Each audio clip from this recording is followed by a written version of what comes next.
Assalamualaikum warahmatullahi wabarakatuh. Perkenalkan, saya Adelia Putri dari Banyumas. Saya Dewi Raudah dari Madiun. Saya Wulan Pramana Ningrum dari Nganjuk. Kami dari kelompok 1 akan mempresentasikan hasil wawancara kami pada masyarakat tentang pondok pesantren, pergaulan sosial, dan juga pekerjaan.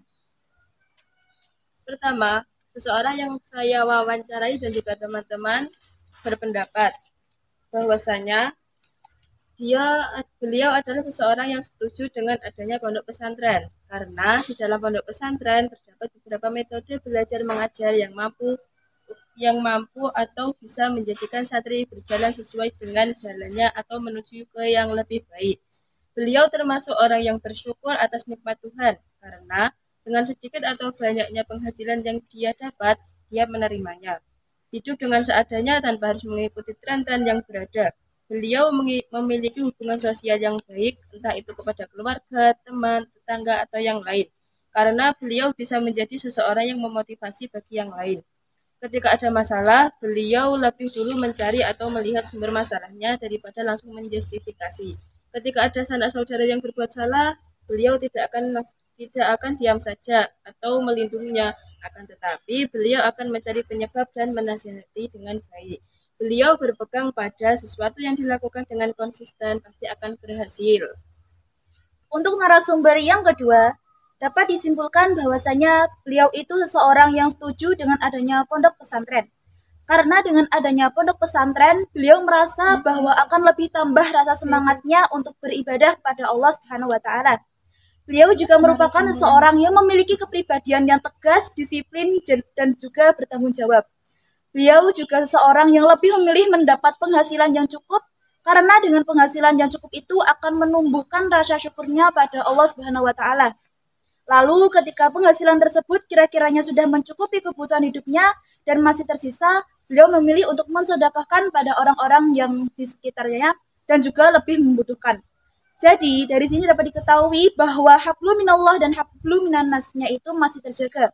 Beliau pun juga sangat ramah ketika menjelaskan penjelasannya tersebut. Beliau juga merupakan tipe seseorang yang ketika ada masalah harus diselidiki terlebih dahulu masalahnya.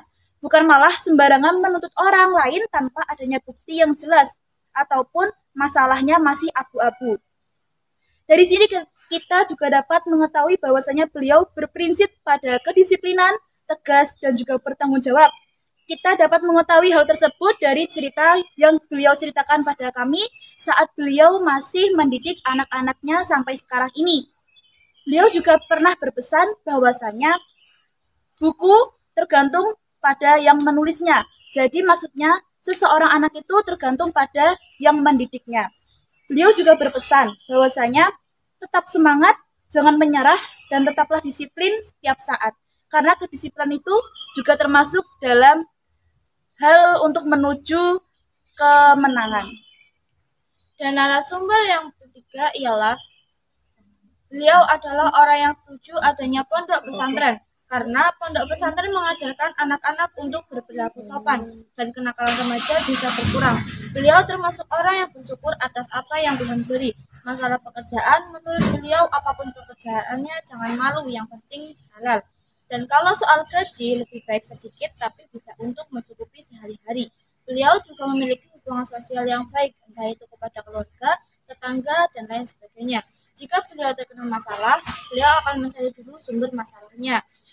Dan bukan jangan asal mengambil kesimpulan. Pesannya ialah tetap bersabar dalam mencari ilmu.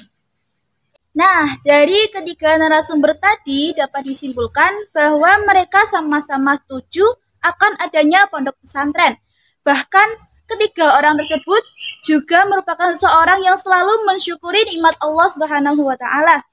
Dan juga hablum minallah dan hablum minnasnya pun masih baik. Sekian dari kami dari kelompok 1. Apabila ada kesalahan dalam tutur kata, mohon dimaafkan. Wabillahi taufiq wal hidayah waridha wal inayah. Wassalamualaikum warahmatullahi wabarakatuh.